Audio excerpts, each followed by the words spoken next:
Hey folks, I was just getting ready to do a commentary from a nonpartisan average Joe point of view about the many distractions that every day takes us away from the important issues facing our lives.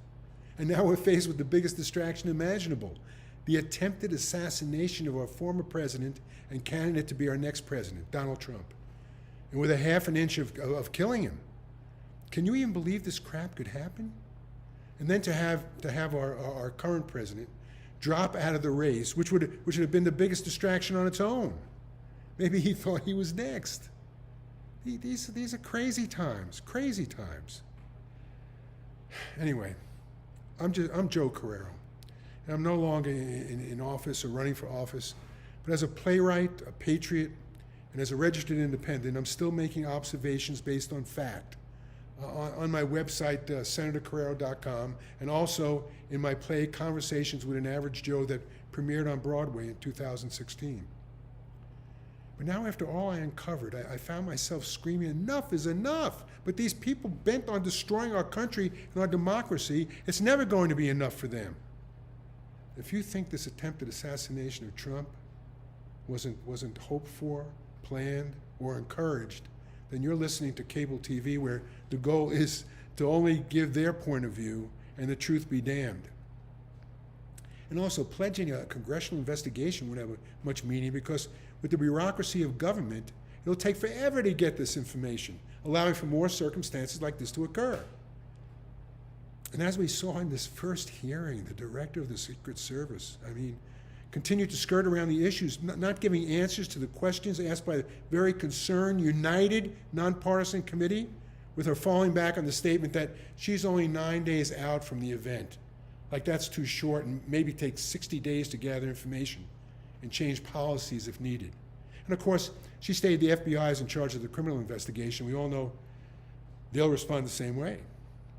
And now before Congress goes any further, they're going to be entangled in the other major distraction as to whether Biden can continue serving as president. A distraction in a distraction. But hopefully, someone had gathered all the evidence in time, since the FBI has already washed down the roof for some strange reason, maybe preventing a blood sample, so the foxes again are guarding the chicken coop. And God knows some of these desperate folks have continued to try everything else with impunity to stop Trump, instead of just beating him at an election, which they've already done once. That's what democracy promotes. But Trump keeps coming back like a bad penny, which I'm sure is extremely aggravating to some. It's now kind of at the end of the rope for some with this election on the horizon. And of course, it would be absurd to think that any of these folks would be so desperate as to in any way encourage harm to Trump. It was just a 20-year-old kid who got lucky as he was walking around for an hour operating a rangefinder that can tell you the precise distance to where Trump was standing from where he was going to be. Or it can tell you how far the hole is from where your ball landed on a golf course. So maybe law enforcement who reported him as being suspicious thought somebody had just finished a round of golf. Although they reported that they searched for him for an hour, couldn't find him. Oh, and before that, he had a drone in the air, scoping out the whole venue, and then bought 50 rounds of ammunition. And eventually, climbing up that slightly sloped roof that was unaccounted for, since they said it wasn't safe to climb by Secret Service and any of the law enforcement agencies there. They gave him a straight shot at Trump 140 yards away. So I guess the calculation was that it was safer for Trump to go out on stage with a suspicious person walking around than for someone to climb on the roof besides the shooter. And those of us who have been through advanced infantry training know that we can get a sharpshooter or expert ranking on the shooting range, but very rarely would any of us have a chance to be a sniper who not only had to have a good eye, but a steady hand and be able to fire under pressure. This kid had never been a soldier or trained as a sniper, at least as far as we know. He just climbed the roof ready to fire and quickly hit his target. And as observant as he was, he had to know there were snipers watching him as he set up for the shot. His drone might even have seen them setting up. So he must have been confident that they weren't going to shoot him first, which they didn't. They waited till he got his shots off, including get off the perfect shot at Trump's head. And that's when they shot him. The snipers said that it was the rule that they were told to follow, that you let this assailant shoot first. And I guess word got out to the shooter. Lucky thing he didn't have a grenade launcher, or he could have wiped out the whole grandstand. Oh, and for many minutes before, members of the crowd were yelling and pointing that there was somebody up on the roof with a gun. And law enforcement was trying to track him down, with even someone trying to climb up to the roof. Meanwhile, nobody advised Trump, who I'm sure would have decided to wait a few minutes until things got taken care of. But the Secret Service brought him out anyway, with no one blocking the peripheral views, which we know you usually have in the front and the back and sides, staring out to the crowd. Then, with all the confusion on the stage, there were numerous clear shots available to Trump if there was a second shooter. But the perpetrator was killed, taking with him his motive, his observations, his contacts, and why he had this confidence that he would not only be able to situate himself to get a clear shot at Trump's head, but that maybe he thought he would get away with it to move on to other targets, since they weren't going to shoot him until he shot. But it appears he was just a kid who happened to have everything going his way. And to those of you who know history, it sounds a lot like Lee Harvey Oswald all over again, as he was killed prior to revealing why he assassinated President Kennedy and whether anyone else was involved. Maybe something more will come of this investigation of this attempt before they kill Trump. But it seems like everyone has already moved on. Just listen to the news and how the assassination attempt sent the world in shock, and you'd think that everything here would shut down until it was resolved. But over 95% of the stories are about Biden leaving or staying in office, and leaving and Kamala taking over. So any justified assassination attempt publicity that would have carried Trump to the election has now switched over to the Democrats with a rebirth of their campaign.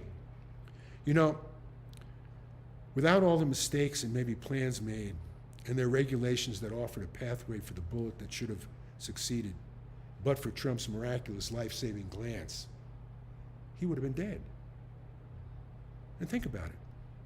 If this plot had succeeded, the Republican Party would have immediately been thrown into chaos, looking at all the rules and regulations that the Democrats have been going through since the now infamous debate to figure out who can be their candidate and how to get there.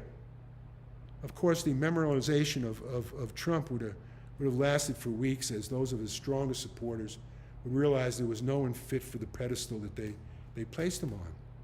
And days after, half of our country would be sad and bewildered and deep in depression, with ball games and events having moments of silence. As our entertainment eventually would keep us busy, allowing for those who control behind the scenes figuring out what direction our country would take on Election Day. And we wouldn't have much hope of having our lives change for the better, or figuring out a choice between rivals, since this race was a perfect comparison of two men who served as president. But with Trump gone and the following disarray, chances are that the election would be held with Joe Biden, who no longer would have to have a reason to resign, winning no matter what his condition. So timing is everything. And that's what could have happened, and could it still happen, since the desperation has kept the plan in motion to keep Trump from being elected. And so it continues, because it all started with Trump's arrogance, aggravating so many people in the global arena, and running for president and winning when he's not supposed to, challenging the status quo and costing these opponents of his a lot of power and money. So they began with character assassinations that occurred throughout the years, so they could stop his governing, with criminal acts about a fake Russian collusion, leading to impeachment that took years, hundreds of millions, and all that time and effort away from his service as president, which eventually was proven false by an independent counsel. So while it was meant to have him lose the presidency, it did cost him all that time, but he beat them. You know, I was in New York City at the time with my play, everybody was talking about the Russian collusion, with some saying if he was guilty, he should be hung or shot in public as a traitor. And yet, amazingly, no charges were brought against these real traitors. Their attempted coup to force him out of the presidency, and nobody went to jail. So they're still hanging around plotting. And of course, then the next presidential race, when Hunter Biden's laptop surfaced, remember that? With information about money received from foreign entities for having the influence of his father? As 41 members of the intelligence community were gathered together by these opponents of Trump to sign a statement that it was not Hunter's laptop, but rather a Russian plant. That was done to help Joe Biden beat Trump, since the exposures from that laptop could indicate criminal activity. Then when Trump decides to run for president again, combining with the failures of Biden, he appears to have a good chance of winning, as opponents from both parties devise a plan to keep him out of running for office. That was going to bring 91 charges against him in various courtrooms and jurisdictions around the country to keep him from campaigning and having to spend all his money on his defense. And with the help of friendly prosecutors, may even get him convicted and sent to prison. But as their plan progresses, it tends to backfire. Trump's appearances in court gains even more popularity and amazingly raises even more money. And then it's uncovered that the 41 intelligence officials that about the Hunter's laptop, that it was a lie. And it was really his, as Biden then is being investigated anyway by Congress for accepting money from foreign sources. Then with Trump getting a slight lead in the polls, they decide to hold a debate to stop Biden's decline, but his inability to barely function during the debate causes even his supporters to say he's not okay. This was after his closest supporters claim him being as sharp as a tack, which was either a fatal miscalculation or an acceleration of what was inevitable. In the meantime, some Democrat members of Congress submitted requests to remove all Secret Service coverage to Trump because of his trials. So while actions have been taken before to destroy his reputation, as well as bring actions against him that would cost him time and everything else, you think about it. Just think about it. It's what they were doing. I mean, this is incredible stuff. I mean, it's the reason to take away his Secret Service protection. What is it? When it could open the door to encourage possible harm and even assassination attempts, and some might do so with the proverbial wink and a nod. The Biden administration had already done that to RFK Jr. when he announced he was running the Democrat primary against Biden. They let this Democrat candidate for the presidency, whose uncle and father, JFK and RFK, were assassinated as they served in office, be put in harm's way by letting people know that he has no protection. For what purpose? What purpose?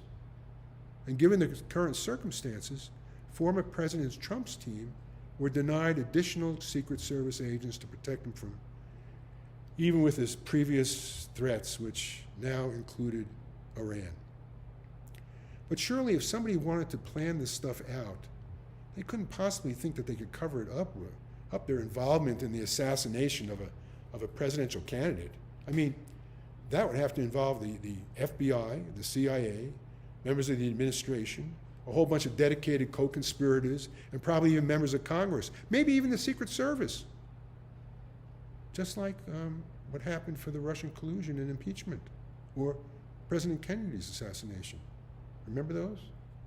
And will these members of Congress who tried to take away Trump's Secret Service protection, along with the Biden administration and the Director of Secret Service denying Trump additional agents and refusing RFK Jr.